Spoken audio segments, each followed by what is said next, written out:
আমরা কলির মানুষ তো, লোভ না দেখলে বলবেন না, তাই একটু লোভ দেখাই, তাহলে সবাই বলবেন। ভাগবত প্রবেশিকার মধ্যে ওম নমো ভাগবতে বাসুদেবায় বললে কি হয়?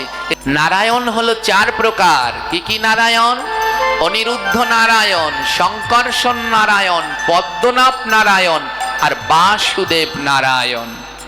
এই যে বিগ্রহ রেখেছেন এনার নাম হলো বাসুদেব নারায়ণ।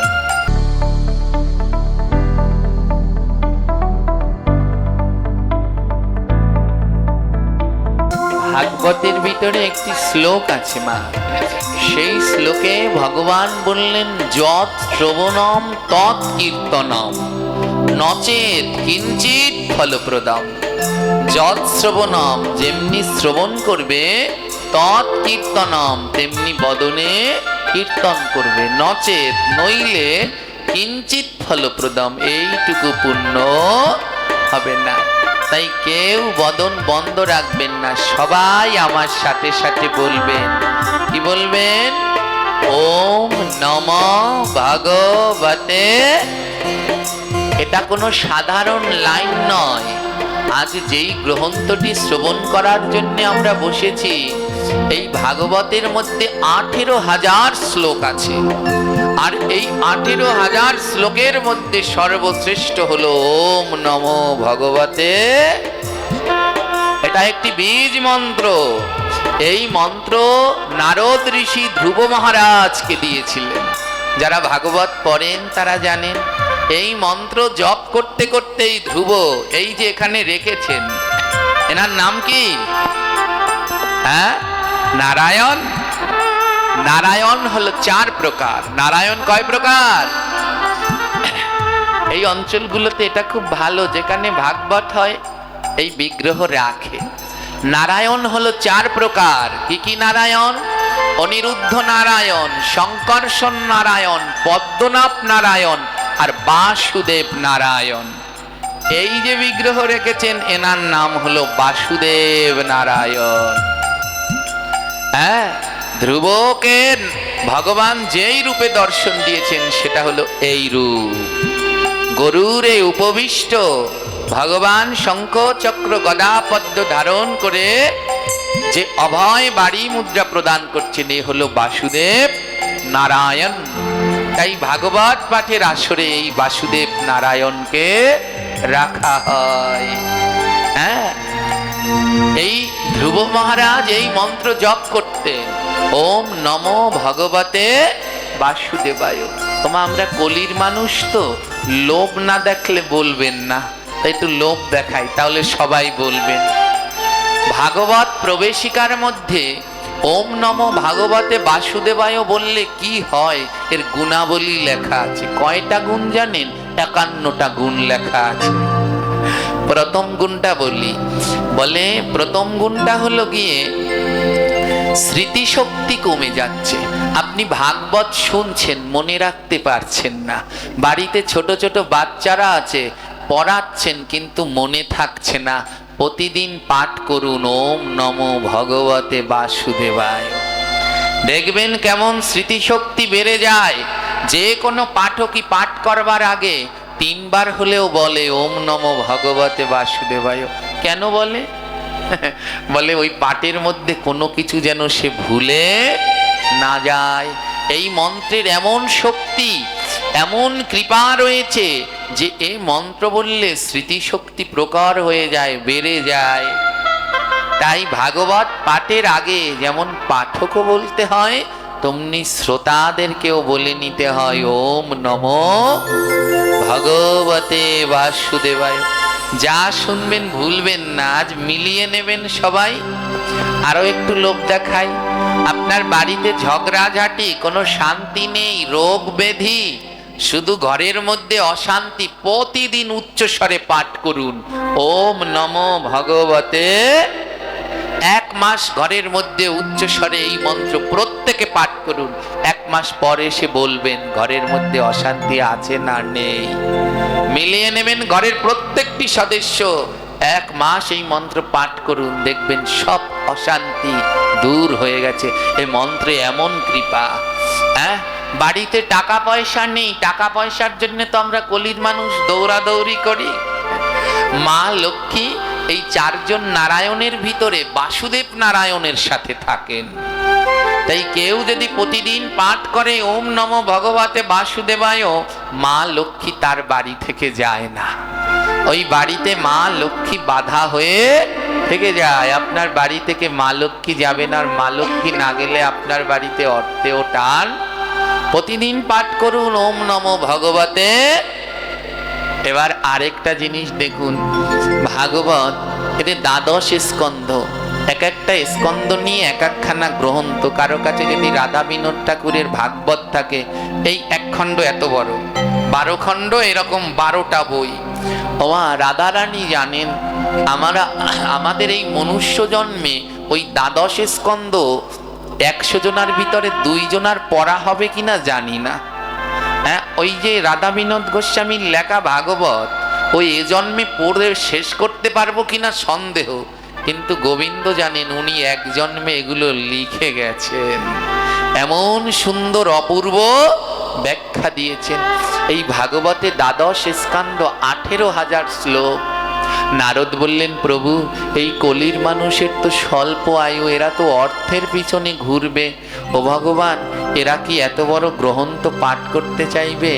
ভগবান বললেন, নারদ, কেউ যদি বলে ওম নমো ভগবতে বাসুদেবায়, এর মধ্যেও 12টি অক্ষর। এতে কয়টা অক্ষর? 12 অক্ষরের বীজ মন্ত্র এটি। বলে কেউ যদি একবার বলে ওম নমো ভগবতে বাসুদেবায়, ও নারদ, কেউ যদি ভক্তি ভরে 2টি নয়নের জলে প্রেম দিয়ে একবার ওম নমো ভগবতে বাসুদেবায় বলে না, তার 12 স্কন্ধ ভাগবত পাঠ হয়ে যায়। বলুন, আমার গোবিন্দ আর কি কৃপা করবে? একবার যদি কেউ প্রেম সে বলতে পারেন, প্রেম দিয়ে। হ্যাঁ মা, এই জগতে প্রেমটাই হলো বড় কঠিন। তাই বলি, বলতে থাকুন, বলতে বলতে অভ্যস্ত হওয়ার একদিন মনের মধ্যে প্রেম আসবেই আসবে। হ্যাঁ, তাই বললেন, একবার যদি কেউ প্রেমে বলতে পারে ওম নমো ভগবতে বাসুদেবায়, ওই 12টি অক্ষর বললে তার 12 স্কন্ধের ভাগবত পাঠ হয়ে যায়। এর থেকে আর কোনো করুণা কি করবে, আর কি দয়া করবে? কিন্তু তাও আমরা কলির জীব বদন খুলতে চাই না। তাই কেউ মুখ বন্ধ রাখবেন না, সবাই মিলে বদন খুলে বলবেন। কারো যেন বদন বন্ধ না থাকে। এর পরেও যদি দেখি যে কারো মুখ বন্ধ, তাহলে আমি তার কাছে যাব। এবার যদি দেখি, এত বলার পরেও দেখি যদি কেউ মুখ বন্ধ করে রেখেছেন, এবার তার কাছে আমি যাবই যাব। কি ভেবেছেন রাগ হয়ে তাকে গিয়ে বকা দেব? না, আমার মহাপ্রভুর শিক্ষা। এত বলি নিত্যানন্দ দন্তে তৃণ ধরি, চরণ জড়াইয়া বলে, বলো একবার বদনে গৌর হরি। আমার নিতাই শিখেছেন, এত বলার পরেও যদি কেউ গৌর না বলো, তাহলে তার কাছে গিয়ে তার চরণ জড়িয়ে ধরবো। তাই এত বলার পরেও যদি তোমরা না বলো না, তাহলে আমরা এবার তোমাদের কাছে গিয়ে চরণ দুটি জড়িয়ে ধরবো। যতক্ষণ বদনে না বলবে ততক্ষণ ছাড়বো না। তাই সবাই মিলে এক তালে তালে বলুন, ওম নমো ভগবতে বাসুদেবায়, ওম নমো ভগবতে বাসুদেবায়, ওম নমো ভগবতে বাসুদেবায়। বাবা আরো জোরে মায়েরা, বাসুদেবায়। ওম নমো ভগবতে বাসুদেবায়, ওম নমো ভগবতে বাসুদেবায়, ওম নমো ভগবতে গৌর হরি আমার। ওম নমো ভগবতে বাসুদেবায়। শান্তম সুধীর নবনীত কায়, দীঘল সুন্দর মনোহর রূপ করুণা নিস্মৃত বিগ্রহ মধুর নৌমি গুরু শ্রী তিনি করি দেব ওম নমো ভগবতে বাসুদেবায় জোরে জোরে সবাই করো তালি দিয়ে তালে তালে ভগবতে বাসুদেবায় তাই গৌ করুণার মূর্তি গুরু কৃপা পূর্ণ কলে বর শ্রী গুরু রারিদাস বন্দে পদ পদ্ম স্বারামি ওম নমো ভগবতে বাসুদেবায় ওম নমো ভগবতে বাসুদেবায় নময়াজ্ঞান তিমিরন্ধাস্য জ্ঞানাঞ্জন শালাকায়া চক্ষুরুন্মিলিতাম যেন তস্मै শ্রী গুরবে নমঃ ওম নমো ভগবতে বাসুদেবায় হরি ওম নমো ভগবতে বাসুদেবায় বাঞ্ছাকল্প তরুর ভাষ্য কৃপা সিন্ধু বচ পতিতান পাবনে বৈষ্ণবে নমো নমো ওম নমো ভগবতে বাসুদেবায় ওম নমো ভগবতে বাসুদেবায় শ্রীকৃষ্ণ চৈতন্য হরি বল তাই গো হরি বল আনন্দ শ্রী অদ্বৈত গদাধর শ্রীবাসাদি গৌর ভক্তবৃন্দ হরে কৃষ্ণ কৃষ্ণ কৃষ্ণ হরে হরে হরে রাম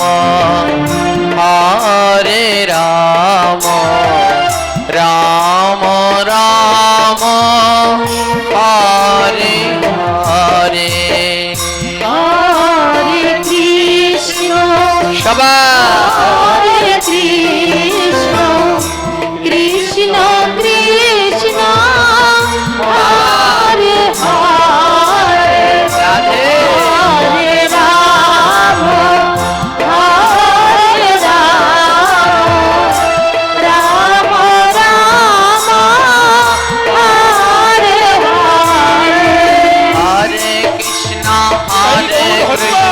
কৃষ্ণ কৃষ্ণ হরে হরে হরে রাম রাম রাম হরে হরে হরে কৃষ্ণ কৃষ্ণ কৃষ্ণ হরে হরে হরে রাম রাম রাম হরে হরে বাবা এই নাম করবার সময় আমাদের কিছু প্রাথমিক শিক্ষা আগে গ্রহণ করতে হবে। এ জগতে আমাদের ভজন হলো যুগল ভজন, কোনো সময় বিজোরে কিছু করতে নেই, আমাদের সব কিছু কি করতে হয় জোরে জোরে। আমরা মালা জপ করি, কয়টা গুটি থাকে? জোর না বিজোর? জোর।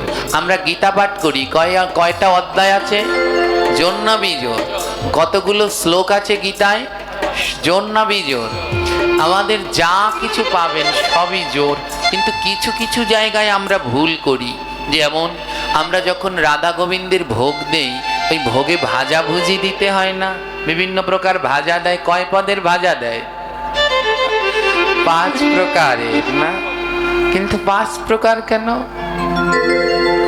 ওখানে 5 প্রকার নয়, ওটাও জোরে দিতে হয়।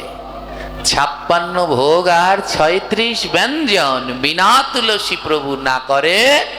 তাহলে 56 ভোগ 36 ব্যঞ্জন, এগুলো কি জোর না বিজোর? কিছু জিনিস আমরা সেই আদিকাল থেকে ভুলই শিখে এসেছি। কোনো সময় ভগবানের ভোগের ব্যঞ্জনগুলো বিজোরে দিতে নেই। ওই ভাজাভুজি 5 পদ নয়, ওখানেও 6 পদ দিতে হয়, কারণ ওটা জোর। আমাদের যুগল ভজনে সব যোগ। গীতা পাঠ করি, বিয়োগ আছে অধ্যায় একটায়ও, সবগুলোর শেষে কি যোগ। আমাদের গোবিন্দ কোন তিথিতে আসলেন?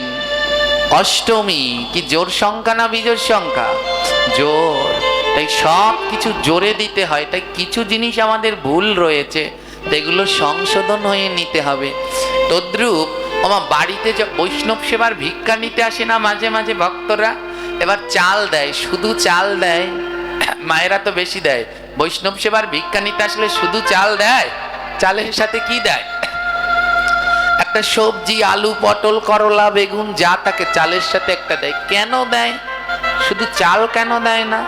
বলে চাল যদি কৃষ্ণ হয় তাহলে সবজিটা হলো যুগল ভজন। যে আমাদের এই যে নাম করছেন, কার নাম? কৃষ্ণের নাম করছেন।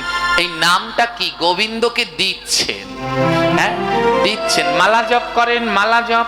মালা জপের সমর্পণ মন্ত্র জানেন? নাম যজ্ঞ, মহাযজ্ঞ, কৌল কালৌষ নাশন। হ্যাঁ, শ্রীকৃষ্ণ পিতার্থে, কৃষ্ণ চৈতন্য পিতার্থে নাম যজ্ঞ। তাহলে কি বললাম? যে কৃষ্ণ চৈতন্য পিতার্থে নাম কেন করছি? আমার গোবিন্দের, আমার চৈতন্যের যেন ভালো হয়, প্রীতি আনন্দ হয়, তার জন্য আমরা নাম করছি। পিতার্থে, তার যেন আনন্দ হয়। তাই নাম যদি কৃষ্ণ হয় তাহলে করতালি হলেন রাধা। তাই নাম করবার সময় কি করতে হয়? হাত দুটো গুটিয়ে রাখা যাবে? করতালি দিতে হবে। হ্যাঁ, করতালি দিয়ে নাম করলে আমার প্রভু বড় খুশি হয়। ভগবান বললেন, আর কিছু পারো আর না পারো, 10 5 সবে মিলে প্রতি সন্ধ্যা কালে করতালি দিয়ে কীর্তন করো হরি হরি বলে। বলে আর কিছু পারো আর না পারো, সন্ধ্যাকালে একটু করতালি দিয়ে কীর্তন করো, দেখবে আমার গোবিন্দ বড় সন্ত। বলে এটুকুই শুধু? এই করতালি দিলে এর উপকারের শেষ নাই। আমাদের হাতের ভিতরে 9খানা গ্রহ আছে। কয়টা গ্রহ? 9টা। এই 9 গ্রহের অনুসারে আমরা চলি।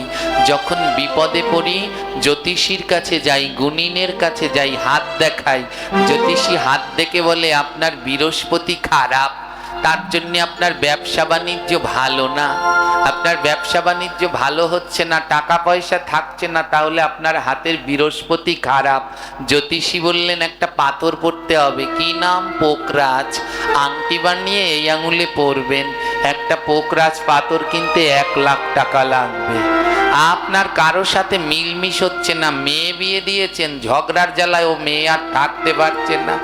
জ্যোতিষীর কাছে নিয়ে গেলেন, বললেন মঙ্গলের দোষ আছে, একটা পাথর পড়তে হবে। নাম কি? বলে রক্ত প্রবল, 50-60 হাজার টাকা লাগবে। আপনি অনেক টাকা পয়সা করছেন, ঘর বাড়িও তুলতে পারছেন না, জায়গা জমিও কিনতে পারছেন না। জ্যোতিষীর কাছে গেলেন, বলে বুধ ভালো না, একটা পাথর পড়তে হবে। নাম কি? পান না। হ্যাঁ, 30-40 হাজার টাকা লাগবে। আর আমার ভগবান বললেন কোনো পাথর লাগবে না, কোনো কবচ লাগবে না, কোনো তাবিজ লাগবে না। প্রতিদিন সকাল সন্ধ্যা 2 বেলা করতালি দিয়ে নাম করো, হাতের সব খারাপ রেখা দূর হয়ে যাবে, হাতে কোনো অশুভ থাকবে না, না না থাকবে না। প্রতিদিন সকাল সন্ধ্যা করতালি দিয়ে একটু নাম করো। আমা ওই যে আমরা বললাম বিধি যে মানে না ব্যাধি তাকে, আমাদের মায়েরা করতালি দিতে চাচ্ছে না। এই কয়দিন পরেই যাবে ডাক্তারের কাছে। ডাক্তারের কাছে গিয়ে বলবে, ডাক্তার বাবু চুল বাঁধতে পারি না, আজ যে এমন পিছনে নেব এমন যন্ত্রণা। আমার করে তো, এখানে আছে কয়েকজন, বলবো কার কার করে, থাক অত দূর যা লাগবে না, অত জ্যোতিষ হয়ে আবার লাভ নাই। তো এবারে হাত এদিকে নিতে পারছি না, ডাক্তার বাবু ওষুধ দেন। ডাক্তার বলে ওষুধে হবে না, ব্যায়াম করতে হবে। বলে আপনাকে একটা ব্যায়াম করতে হবে, ব্যায়াম শিখিয়ে নেয়। ডাক্তারকে দিলেন 1000 টাকা ভিজিট, ডাক্তার একটা ব্যায়াম শিখিয়ে দিল। ব্যায়াম কি ডাক্তার শিখিয়ে দিয়েছেন, প্রতিদিন সকাল সন্ধ্যা 2 বেলা এমনি হাত দুটো টান করে এমন করবে, এমন করবে, এমন করবে, এমন করবে, এরকম করে সকাল সন্ধ্যা করো, তোমার হাত ব্যথা ভালো হয়ে। বলে ডাক্তারের কাছে তো যাওয়া লাগবে না, যদি সকাল সন্ধ্যা দুটি বাহু গোবিন্দের নামে তুলতে আর করতালি দিতে, ডাক্তারের কাছে যাওয়া লাগতো না। এই করতালি শুধু করতালি নয়, এটা একটা ব্যায়াম। এই করতালি দিলে এমনি করে হাত জাগিয়ে করতালি দিয়ে সমস্ত দেহের পার্টস নার্ভ গুলো নড়ে ওঠে। যদি কোনোটা ড্যামেজ হয়ে যায় সজীব হয়ে যায়, আবার চাঙ্গা হয়ে যায় আপনার সেখানে। এমনকি হার্টের ব্লক থাকলে সেই ব্লক পর্যন্ত করতালি দিয়ে এমনি কীর্তন করলে ছেড়ে যায়।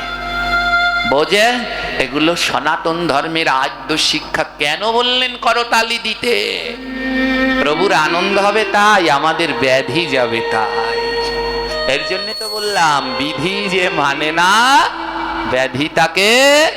ভাগবত পাঠে আসলে একটু করতালি দিলে না কি করে ব্যাধি যাবে? শুধু এই উপকার। এই হাতের মধ্যে কি আছে? বলে কি নেই? লালন সাই গান লিখেছেন, যা নেই বিশ্ব ব্রহ্মাণ্ডে তাহা আছে দেহভার। যদি খুঁজতে পারো, খুঁজতে গেলে তত্ত্বজ্ঞান গুরুর সন্ধান করো। বিশ্ব ব্রহ্মাণ্ডে যা নেই তাই দেহভাণ্ডের মধ্যে আছে, কিন্তু খুঁজে পেলাম না, খুঁজে পেলাম না। বলে খুঁজবো কি করে? বলে খুঁজতে গেলে সেই রকম একজন গুরু লাগবে, যিনি তোমাকে শিখিয়ে দেবেন এই দেহের মধ্যে কি আছে, কিভাবে শ্বাস নিতে হয়, কিভাবে ইরা পিঙ্গলা সুষমনাকে চলাচল করাবে। এই দেহের মধ্যে এই 3 নারীর লীলা খেলা চলতে থাকে।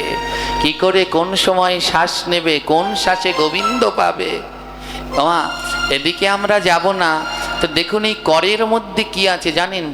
আমাদের নিত্য নৈমিত্তিক কাজের মধ্যে সকালবেলা ঘুম থেকে উঠে বিছানায় বসে আমাদের প্রথম যে কাজ করতে হয় সে হলো হাতের কর দেখা। জানেন এটা? সকালবেলা ঘুম থেকে বিছানায় বসে প্রথম যেটা করবেন, ঘুম থেকে উঠে চোখ খুলে হাতের করটা দেখবেন। দ্বিতীয় কি করবেন? কি করতে হয়? বাইরে নেমে কি করেন? সূর্য প্রণাম করেন না? ঘর থেকে বাইরে নেমে সূর্য প্রণাম না, করবেন না, করবেন না, পাপ হবে। দ্বিতীয় প্রণাম করবেন মাতা পিতাকে। হ্যাঁ, হাতের কর দেখার পরে নেমে প্রণাম করবেন কাকে? মা বাবাকে, জ্যান্ত ভগবান। আমরা জ্যান্ত ভগবান রেখে সূর্যকে প্রণাম করতে যাই। কি করে? ঘুম থেকে উঠে মুখও ধুলো না, স্নানও করলো না, বাসি কাপড়ও ছাড়লো না, সূর্য প্রণাম করছে। সূর্য দেবতা, দেব দেবীদের বাসি বস্ত্রে প্রণাম করা নিষেধ, অপরাধ। এ জীবনে কিছুই শেখা হলো না গো। তাই বাসি কাপড়ে শুধু একজনকেই প্রণাম করা যায়, সে হলো মার বাবা। জ্যান্ত ভগবান, ওনাদেরকে আগে প্রণাম করবেন। করেন? করে না। এখন আর মা বাবাকে প্রণাম করে না, 2 দিন 3 দিন করে। মা বাবাকে প্রণাম করে 3 দিন, বছরে 1 দিন, জীবনে 2 দিন। জীবনে 2 দিন কবে? বছরে 1 দিন করে হলো গিয়ে বিজয়া দশমীর দিন। দুর্গা পুজোয় দশরা হয়, ধান দুর্বা দেয়, ওই দিন প্রণাম করে। আর জীবনে 2 দিন, একদিন বিয়ে করতে যায় ছেলে, ওদিন প্রণাম করে যায়, তাও 1 হাত দিয়ে, যীশু খ্রিস্টের প্রণাম। আর দ্বিতীয় যেদিন বাবা মা মরে যায় ওই দিন আরেকবার করে। যে যাদের মা বাবাকে প্রণাম করতে জানে না তার ধ্বংস অনিবার্য।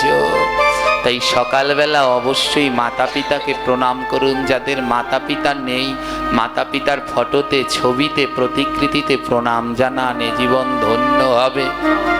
আর সকালবেলা বিছানায় বসে প্রথমে নিজের হাতের করগুলোর দিকে তাকান।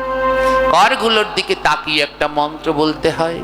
করাগ্রে বসতি লক্ষ্মী, কর মধ্যে সরস্বতী, কর মূলে তু গোবিন্দ, প্রভাতে কর দর্শন। এটা বলে করগুলো দেখে এমন করে চোখে লাগাতে হয়। এটা করুন, ওই দিনে আপনার যত বাধা বিপদ সব দূর হবে। করাগ্রে বসতি লক্ষ্মী, করের অগ্রে বাস করেন মা লক্ষ্মী। কর মধ্যে সরস্বতী, করের মধ্যে বাস করেন মাতা সরস্বতী। কর মূলে তু গোবিন্দম, করের মূলে বাস করে গোবিন্দ। এই তিনজন বাস করে করের মধ্যে। এর জন্য আমরা দীক্ষা মন্ত্র যখন জপ করি, কিভাবে জপ করে? করের মাথায় ধরে, মধ্যে ধরে, না গোড়ায় ধরে? না, 3 ভাগের 1 ভাগ ধরতে হয়। করকে 3 ভাগ করে তার 1 ভাগ ধরতে হয়। কি শিখলাম বলুন? করাগ্রে লক্ষ্মী, করের মাথায় ধরলে মা লক্ষ্মীকে ঠেসে ধরা হয়। করের মধ্যে ধরলে মা সরস্বতীকে ধরা হয়। করের গোড়ায় ধরলে গোবিন্দকে ঠেসে ধরা হয়। তাই করকে 3 ভাগ করে শেষের ভাগে গিয়ে ধরতে, এমনি। হ্যাঁ, করের গোড়ায়ও না, করের মাথায়ও না, করের মধ্যেও নয়, 3 ভাগের 1 ভাগ ধরে ধরে মন্ত্র জপ করতে হয়। এর জন্যে মা ওই গুরুকরণ করবার সময় সাবধান, কিছুই আমাদের শেখাও। এর ভিতরে এক জায়গায় গেলাম, দেখছি একজন বৃদ্ধ মাতাজি, হ্যাঁ 90 বছর 80 বছর বয়স হবে, দীক্ষা মন্ত্র জপ করছে। উনি 50 বছর ধরে গুরু মন্ত্র জপ করে। তো দেখলাম উনি বসলো আর উঠলো, দীক্ষা মন্ত্র জপ করতে বসেছে, 1 মিনিট লাগে নাই, এর মধ্যে উঠে গেছে। এবার বলছি, ও মা, এত তাড়াতাড়ি মন্ত্র স্মরণ হয়ে গেল? বলে হ্যাঁ, সময় লাগে নাকি? 1 মিনিট লাগে না। বলে আপনি কি মন্ত্র জপ করেন? 1 মিনিট লাগে না? আমাকে একটু বলেন তো কি মন্ত্র জপ করেন? বলে গুরু মন্ত্র বলা যাবে না। বলি বলেন না। আপনি 1 মিনিটের মধ্যে জপ করলেন, আমাদের আধা ঘন্টা লাগে, তাও হয় না। আর আপনি 1 মিনিটের মধ্যে হয়ে গেল, কি মন্ত্র জপ করলেন আমাদের একটু বলেন। তো উনি বলছি বলবো, বলেন বলেন।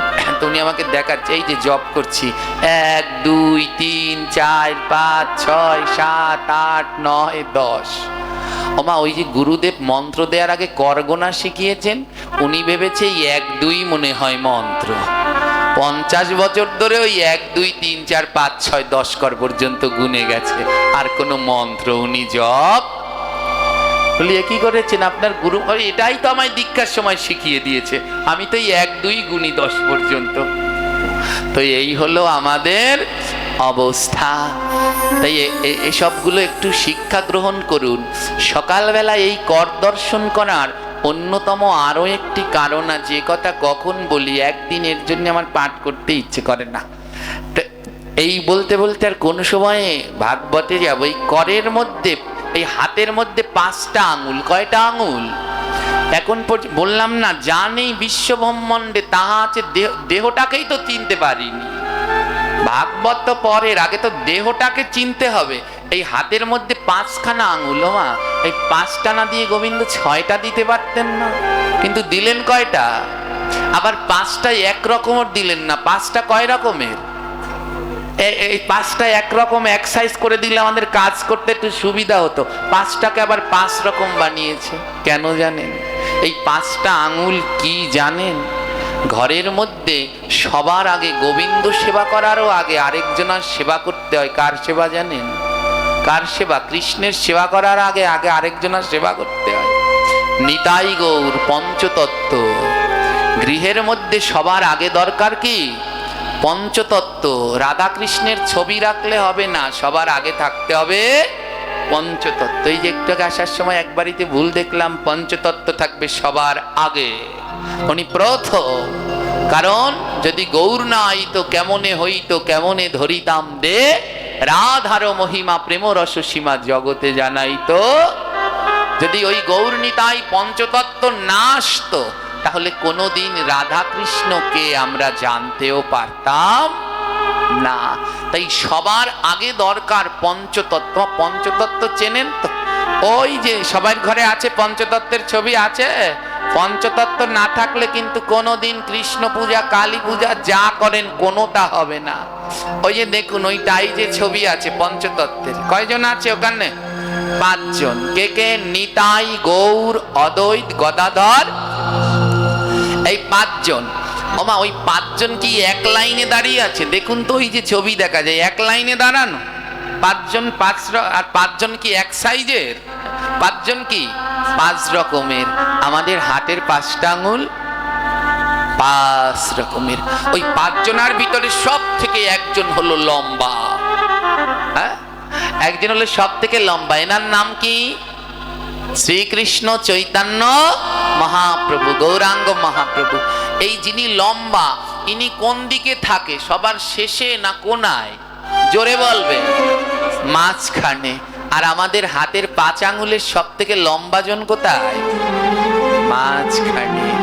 এই আঙুলে স্বয়ং চৈতন্য মহাপ্রভু বিরাজ করেন। একটু শিখুন, একটু জান। হাতের 5টা আঙুলে একটু শিখাই আগে। এই আঙুলে কে বাস করেন? স্বয়ং চৈতন্য। এই চৈতন্য মহাপ্রভু দাপর যুগে কে ছিলেন? ভগবান শ্রীকৃষ্ণ। আর কলিযুগে তিনি চৈতন্য। ওমা কৃষ্ণের বাম দিকে যিনি থাকেন তার নাম কি? রাধা। কৃষ্ণের বাম দিকে যিনি আছেন তার নাম কি? আর মহাপ্রভুর বাম দিকে যিনি আছেন তার নাম? মহাপ্রভুর বাম দিকে নিতাই তাকে গদাধর। মহাপ্রভুর বাম দিকে যিনি থাকেন তার নাম হলো এই গদাধরকে দাপর যুগে যিনি রাধা, কলি যুগে তিনি হলেন গদাধর। হ্যাঁ, রাধারানী 2 অংশ নিয়ে আসলেন। এক গৌরের সাথে মিললেন, আরেক অংশ গৌরকে সেবা করার জন্য গদাধর হলেন। তাই মহাপ্রভুর বাম দিকে যিনি থাকেন ইনি হলো গদাধর। তাই মহাপ্রভুর থেকে একটুখানি খাটো হলো গদাধর। ঠিক এই আঙুলের থেকে, এই আঙুলের বাম দিকে যে আঙুলটা থাকে এ হলো এই আঙুলের থেকে একটুখানি খাটো। আর এই আঙুলে বাস করেন স্বয়ং গদাধর। আর গদাধর পূর্বলীলায় কে ছিলেন? জোরে বলুন। রাধারানী। আমার রাধাকে না ধরলে কৃষ্ণ পাওয়া যায়? জোরে বলেন, যায়? আমাদের যে গুরুদেব মন্ত্র দেয় এটা কৃষ্ণ মন্ত্র না রাধা মন্ত্র? কৃষ্ণ মন্ত্র। কিন্তু আমরা জপ করব তো তাহলে কৃষ্ণের আঙুল দিয়ে, তাই না? কিন্তু জপ করি কোন আঙুল? কারণ এটা রাধা। রাধাকে না ধরলে কৃষ্ণকে পাওয়া যায় না। তাই এই আঙুলে বাস করেন রাধারানী গদাধর। তাই আমাদের সমস্ত কিছু শুভ কাজ আমরা এই আঙুল দিয়ে করি। এটাই রাধারানী থাকে। হ্যাঁ, মন থাকবে। এবার মহাপ্রভুর বাম দিকে তো রাধারানী গদাধর, বাট ডান দিকে কে থাকে? নিত্যানন্দ। আমরা বলি না ভোগারতিতে, দক্ষিণে শ্রী নিত্যানন্দ, বামে গদাধর, মধ্যখানে বসিলেন গৌরাঙ্গ সুন্দর। মহাপ্রভুর দক্ষিণে মানে ডানে হলেন নিতাই আর বামে হলেন গদাধর। তাহলে এই আঙুলটার মধ্যে কে থাকে? নিতাই। জোরে বলবেন, এই আঙুলটায় কে থাকে? আমার কথা বুঝতে পারছেন আপনারা? বুঝতে পারছেন তো? না বুঝলে কিন্তু বলবেন।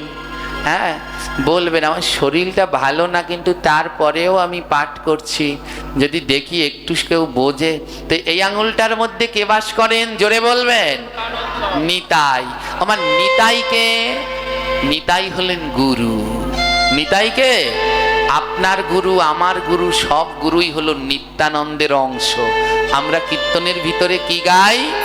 নিত্যানন্দ জগদ্গুরু গৌর বাঞ্ছা কল্পতরু। নিত্যানন্দ সবাই বলবেন করতালি নিয়ে। গৌর বাঞ্ছা কল্পতরু। বলো নিত্যানন্দ জগদ্গুরু গৌর বাঞ্ছা কল্পতরু।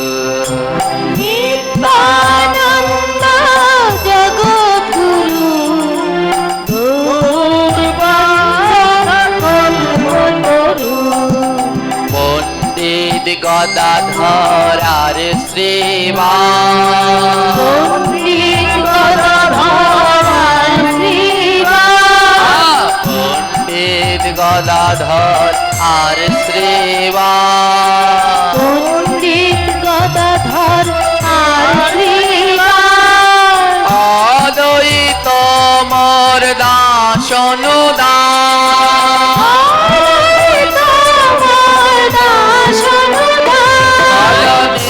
নিত্যানন্দ জগদ্গুরু গৌরবাঞ্ছা কল্পতরু বল নিত্যানন্দ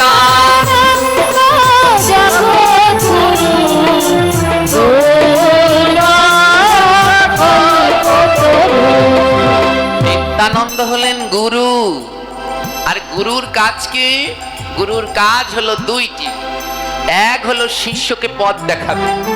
শিষ্য যদি ভুল পথে যায়, সঠিক পথে আনার দায়িত্ব কার? জোরে বলবেন। আরেকটা কাজ কি? শিষ্য যদি ভুল করে তাহলে শাসন করার কাজ কার? গুরু।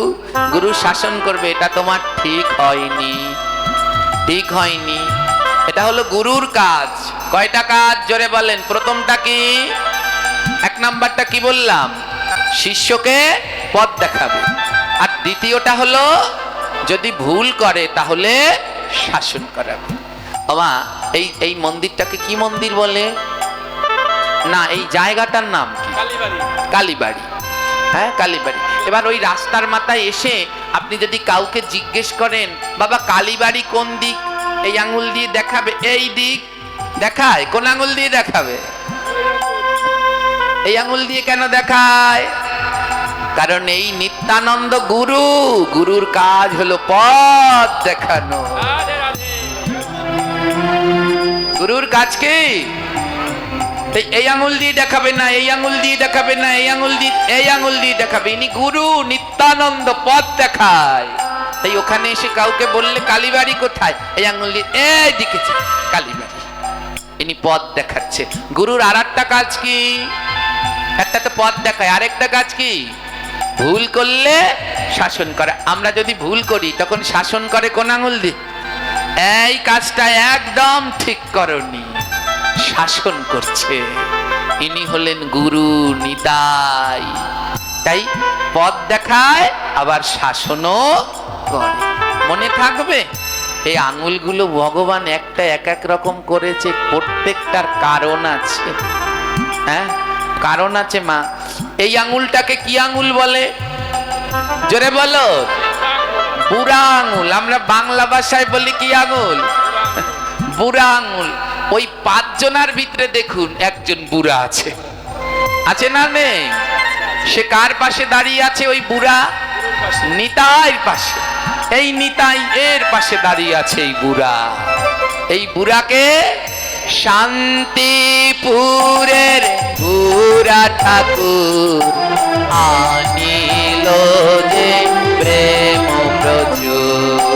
শান্তিপুরের বুড়ো ঠাকুর আনিল যে প্রেম প্রচুর। কি দিয়ে আনলো? গঙ্গা জলে তুলসী দিয়া। গঙ্গা জল তুলসী দিয়া। গঙ্গা জল তুলসী দিয়া। গঙ্গা জল তুলসী দিয়া। গৌরা নীল যে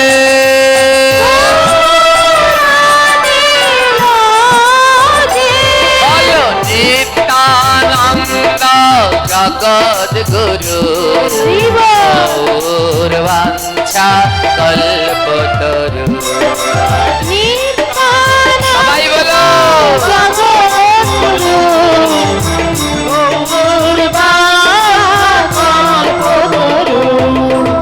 ওই 5 জনের ভিতরে একজন আছে বুড়া, আর আমাদের হাতের মধ্যেও একজন আছে। এই বুড়ো আঙ্গুলে বাস করেন অদ্বৈত প্রভু। আর ওই 5 জনের ভিতরে দেখুন সব থেকে মোটা সোটাকে অদ্বৈত প্রভু। আর এই 5 আঙ্গুলের ভিতরেও সব থেকে মোটা সোটা এই বুড়ো আঙ্গুল অদ্বৈত প্রভু। হ্যাঁ, এই 5 জনের ভিতরে গদাধরের শেষে যিনি থাকেন এর নাম হলো শ্রীবাস, উনি হলেন সব থেকে শুকনো। ওই পাঁচজনের ভিতরে সব থেকে শুকনো আর মাথাখানা ন্যারো।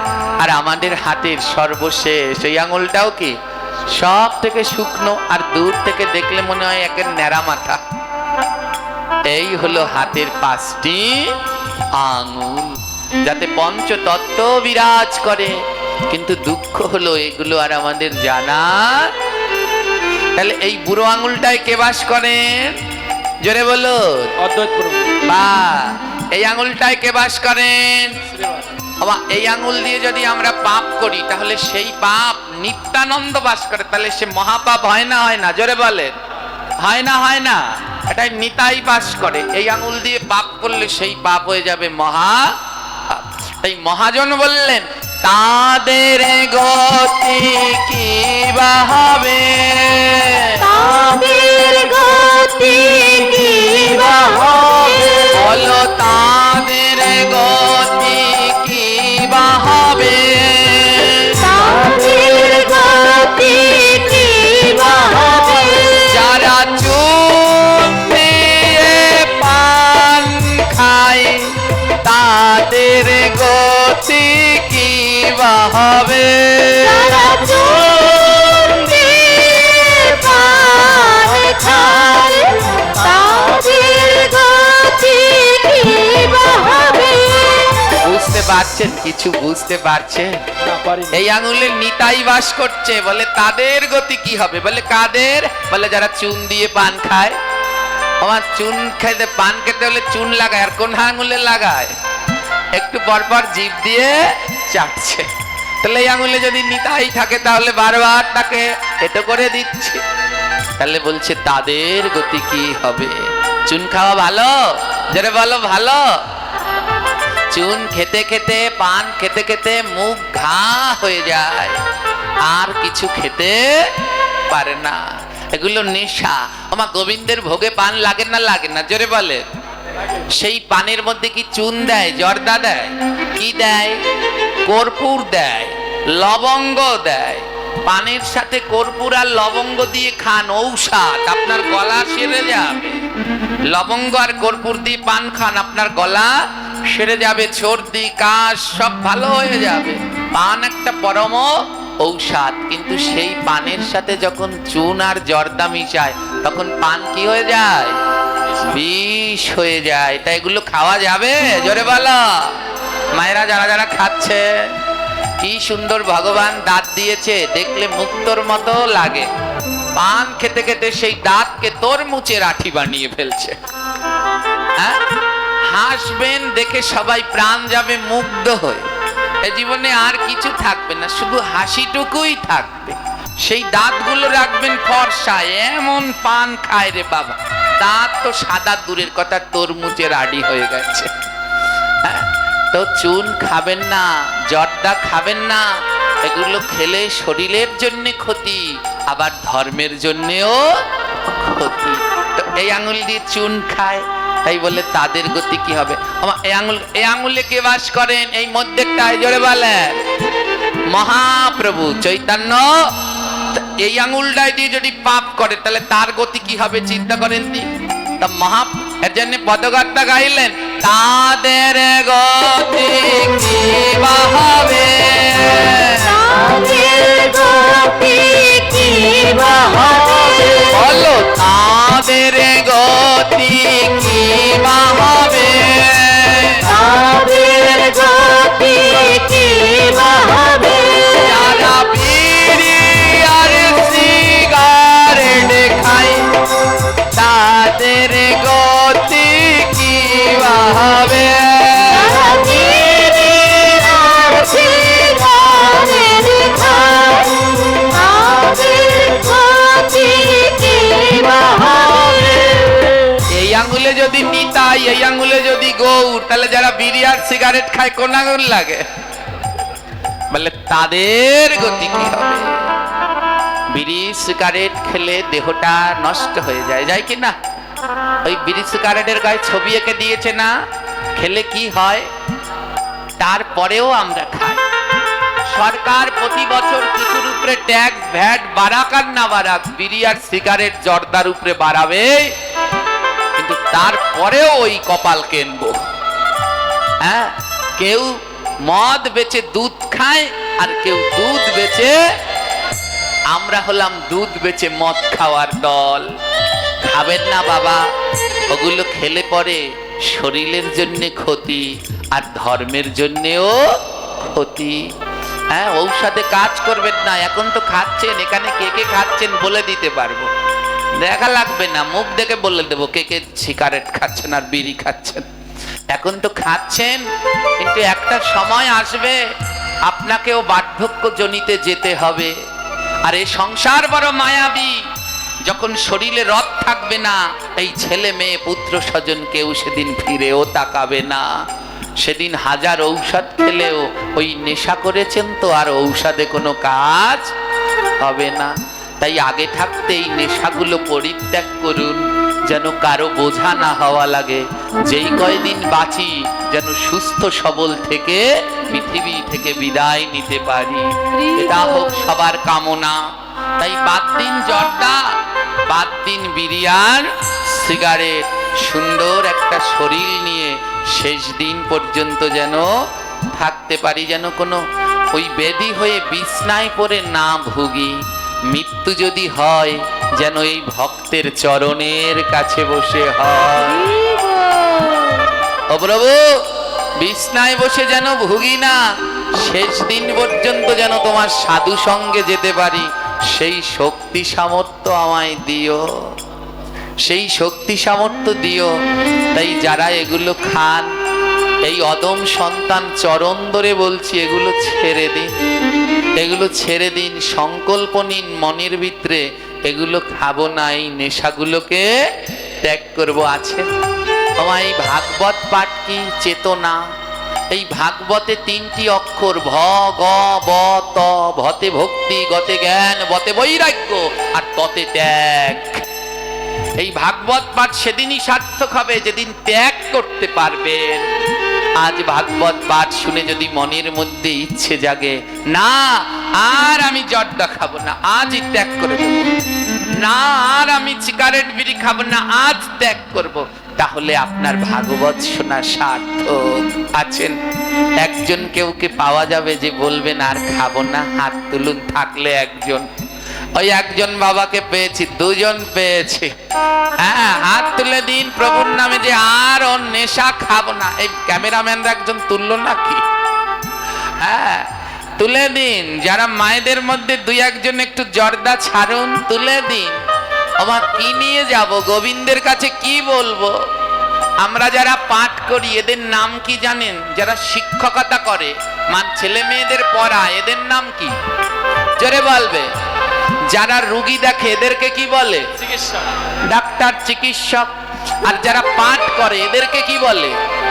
জোরে বলুন। ভুল বলেছেন, পাঠক না, পাঠক। ঠক না, ঠক ঠক। ঠকাচ্ছি, ঠকাচ্ছি। এতক্ষণে 10-12টা মধুর মধুর লীলা করলে করতে পারতাম, কিন্তু লাভ কি? আপনাদের ঠকিয়ে চলে গেলাম। এত ভাগবত পাঠ হয়, নেশা বন্ধ হয় না। এত ভাগবত পাঠ হয়, এখনো মা বাবার প্রতি ঘরে ঘরে সন্তানদের অত্যাচার বন্ধ হয় না। এত ভাগবত পাঠ হয়, এখনো সঠিক নিয়মগুলো আমরা এই তুলসী আরতি বসে বসে করছেন। অনেক ভাগবত হয়েছে।